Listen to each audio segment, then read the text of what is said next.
Time to look back at the last Forge FC contest. Simply stunning stuff. And finally, their goal. Here is Match and Review.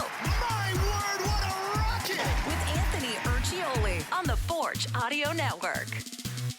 Hey, Forge fans, Anthony Urciuoli here. Jessica Lisi with us as well. It's the Match and Review on the Forge Audio Network. Forge FC losing 1-0 at home at Tim Hortons Field to Pacific FC. It was a midweek match, second to last match of the season for Forge. They play again on Sunday. It was the second of 3 matches in 9 days. It felt odd going into the match, even just being on the field. It was, it's a night game, midweek, the fall weather is kind of rolling in. Had a weird feel to it. And the way this game played out, I think weird is a good way to describe it, because going through the stat line here, shot attempts, 16-5 in favor of Pacific. Shots on target, 6-1. Tristan Henry was fantastic in this one. But possession, 61% in favor of Forge. Now, that's a lot of possession. Shots just were not being taken. I mean, is it that simple that they just weren't taking enough attempts? Yeah, I mean, sometimes it's difficult to look at possession and think it's equivalent to how the match is going to turn out. The result obviously didn't favor that possession. Forge did have 61% possession, but anyone that watched that match knows within that first 20 minutes, for example, Pacific was the better team. They were a lot more dominant. They had an energy that Forge was unable to match. I would say, obviously, Forge got better as the match went on. But again, it is difficult to just look at possession in those stats and in the end think that, that's a good representation of what went on. I don't, Forge isn't thrilled with their game as a whole, but can you just kind of chalk this up to sometimes you give credit to the opponent? Now, Forge is better than they played. Right. But Pacific deserves a lot of credit because to come on the road in Hamilton, again, midweek match, you wonder how a team's going to respond. A team from out west, with the body clock stuff. And, it just credit to Pacific. They played really well. Yeah, absolutely. I think the stats do really point out the intensity difference within that final third. Yeah, you talked a lot about intensity. Yes, that was something that really stood out to me the entire match. I felt like right from the get-go, Pacific really knew what it was that they came here for, and it really showed in their play. They were fantastic off of the counterattacks. That's how they caught Forge a few times. And they were just a difficult team to deal with today. So, it's not to say that Forge had a horrible performance. They definitely did not. It wasn't their best performance. Right. But again, it's that high pressure that's really hard to deal with. It causes turnovers, which we obviously, that led to the goal, and that's nothing against the player that, had done it. It happens to everybody. It's a part of the game. Yeah. But it is a very difficult situation to be in when you have somebody forcing you to quickly make a decision with very minimal space. So the press, it's funny because sometimes, and the press isn't always about getting there and stealing the ball. Sometimes it's just about making players rush and make decisions that they might not make if they had time. Yeah, absolutely. A lot of times as a striker, you're told you're that first line of defense. So obviously your goal, if you can, repossess it off of that center back, that's fantastic. You're right. You're running right down the throat of the other team. Mm-hmm. But a lot of times that's not the case, and you're able to just force them to create a turnover, make that horrible pass, or, your teammate is able to step and actually win that ball or repossess it. So, definitely. But it is, again, a hard situation to be in when the team is that aggressive defensively. And then the other side of that too is when you are pressing that way and the defenders know it's coming. So even if you've been doing it for 60 minutes and nothing quite happened, that 61st, that 62nd, as a defender, that's in your mind because the second it touches your foot, you're expecting someone on you. Yeah. And Pacific was consistent with it. Yeah, absolutely. It's an intimidation factor. Mm-hmm. And nobody wants to give the ball up within their own half and have the other team counter them and, lead to a goal potentially. Yeah. But, definitely. Jordan Brown scored the goal for Pacific. It was off a Forge turnover.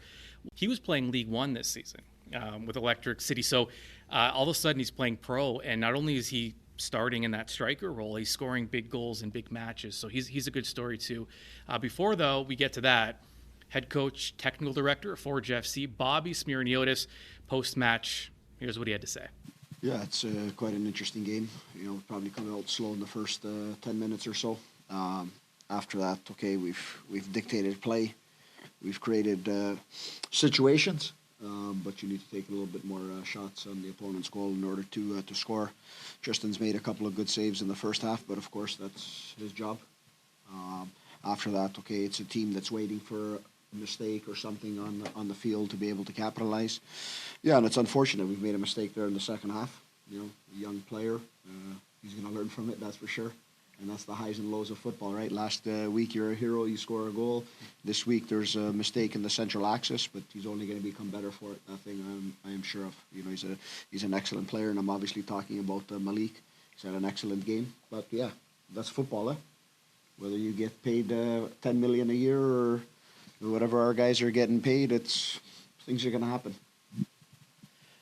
So now, match on the weekend. Does this result change anything this weekend, the way you approach Halifax? Yeah, I think, for today it was our ability to look at the first place and have an ability to be at the top of the table. After that, it doesn't really make a difference to me.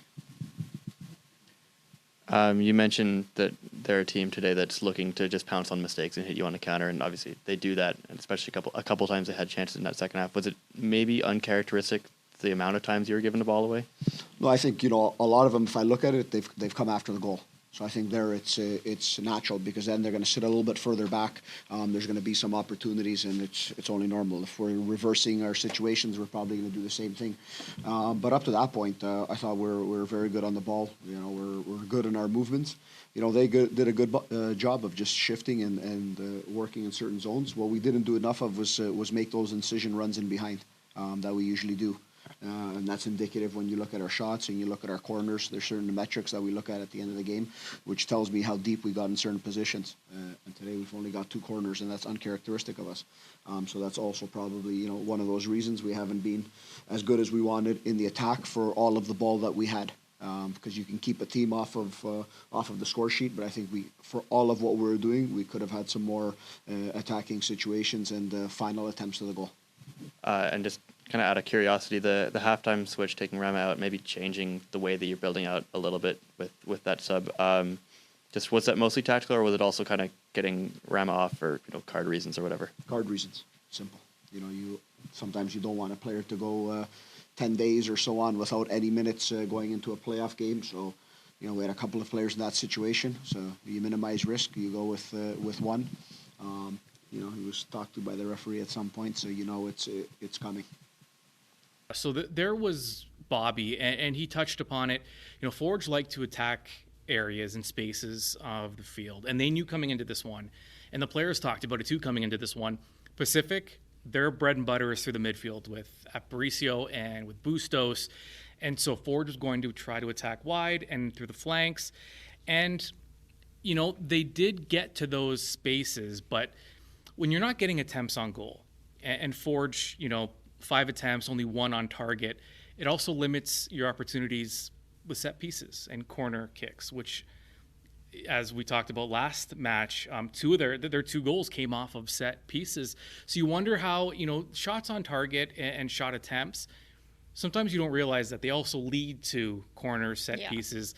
And yet not a ton of opportunities for Forge, even with set pieces and corners on this one. Yeah, how many corners were there tonight? Not very many. I think there was like 2 or something. But definitely they had a lot of success with their set pieces. We spoke about how important set pieces were just the last review. And it's unfortunate for them that they weren't able to get that many set pieces. But, at the end of the day, those chances that they did have, they need to be clinical within that final third. It's really unfortunate that they weren't able to get on the end of it or, make a good connection with it. There weren't that many chances created. Again, they weren't very clinical within that final third. But the few chances that they did have, because they weren't able to get those set pieces for those additional chances, those few chances that they did create in the run of play were critical, and unfortunately, again, they weren't able to finish them. Yeah, and the reason Forge focused on the flanks like they did is because Pacific, I mentioned Bustos and Aparicio, but Forge, Kyle Becker was back this match, Hojab Rapport and Sissoko started, and I just, I think you like to think that most of these matches are won through the midfield. Yeah. And when we talk about creating chances, there's many different ways, but when you are attacking wide and through the flanks, Where are the chances? Are they going to come on crosses? Are they looking for runs and cuts into the middle and kind of those link plays? Like, how do you create the offense when you're focusing on attacking wide? Yeah, I mean, it all depends on obviously the defensive shape of the other team. So a lot of times you might be able to play that ball in behind. There wasn't very many runs from Forge's front three today that were, in behind to get that ball to create, let's say, an opportunity from a flank player to get a shot off and potentially score, like we've seen with Schwanier in the past, and he's able to get in there and have a great strike and finish. That was missing today. There wasn't that fire to get in behind and really create a chance for those flank players.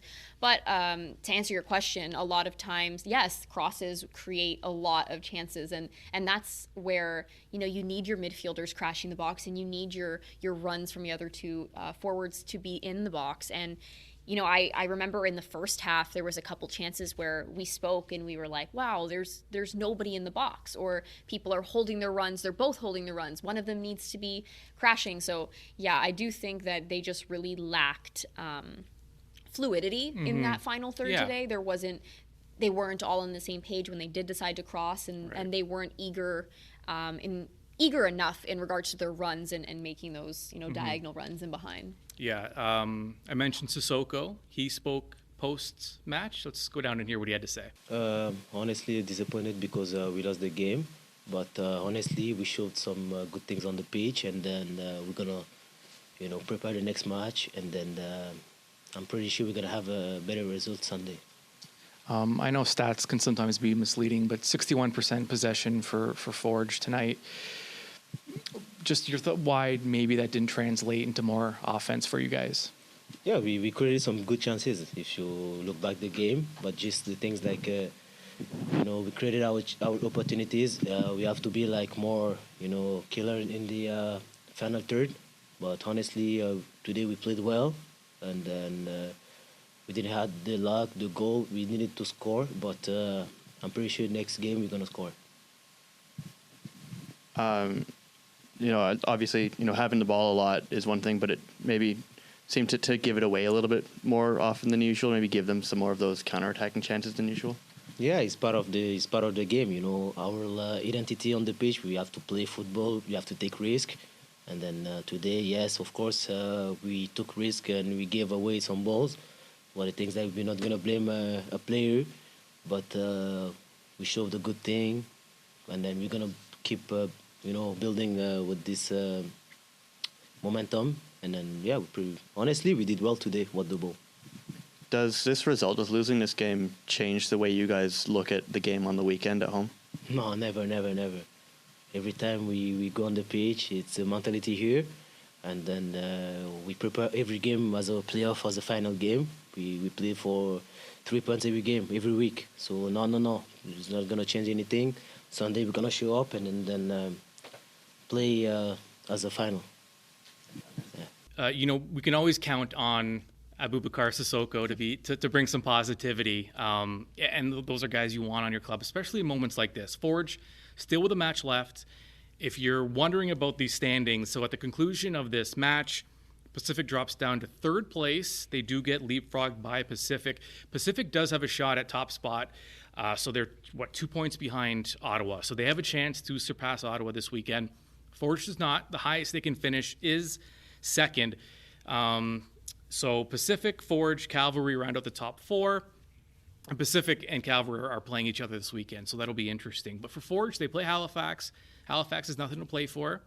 This is where, and Bobby talked about it earlier, you start thinking about players that are maybe in some card trouble, maybe a chance to get some of your younger players in. Tristan Borges, by the way, did not dress. He wasn't in uniform for this match because of the card accumulation, and they wanted to play it safe, which is fair. Razat Rama played the first half, did not play the second. He got a warning from the official, and they decided to kind of take him out at halftime because he was in some card trouble as well. So this is now that first place is not in the cards. Forge now approaching things maybe a little differently, but they have another match left. And you want some kind of good feeling heading into the postseason. They're going to be in the semifinal. That's already been booked. It'll be a two-leg semifinal. Depends where they finish. And I mean, listen, at the end of the day, they were going to play in the semifinal regardless. They're still going to get there. There's still plenty to play for. And so guys like Sissoko keeping things positive. And at the end of the day, yeah, I mean, there's more to be played. And Forge is very much still believe they're a contender regardless of this result. So it's time to put that one in the rearview mirror. And you have a game on Sunday after a midweek match, so not a lot of time to think about it either. Yeah, it's nice to see that there is still positivity, flowing throughout the locker room, and that's hats off to Bobby, because obviously that starts at your coaching. Regardless of the result, you do need that positivity to flow down in order for your team to be successful within the next match. And again, although first is no longer in their grasp, it's okay, because that doesn't mean that you can't be the champion at the end of the day. They have to go and kill their performances in all the other matches. So they are still on the road to becoming champions, and they're a great team and they're very capable. So yeah, I definitely think that positivity is the first step to becoming a champion. And Forge has 2 championships, neither of which were won at home. So they're used to winning big games on the road. I don't think that'll be an issue. All right, your final again from Tim Hortons Field in Hamilton. 1-0 Forge FC falling to Pacific. Another regular season match remaining Sunday, 1 o'clock. ForgeFC.ca for tickets. And that's going to do it for the match in review. Make sure you check out the Forge Audio Network from now until that match, because plenty of content coming for you. I'm Anthony Urciuoli. And I'm Jessica Lisi. We'll talk to you soon.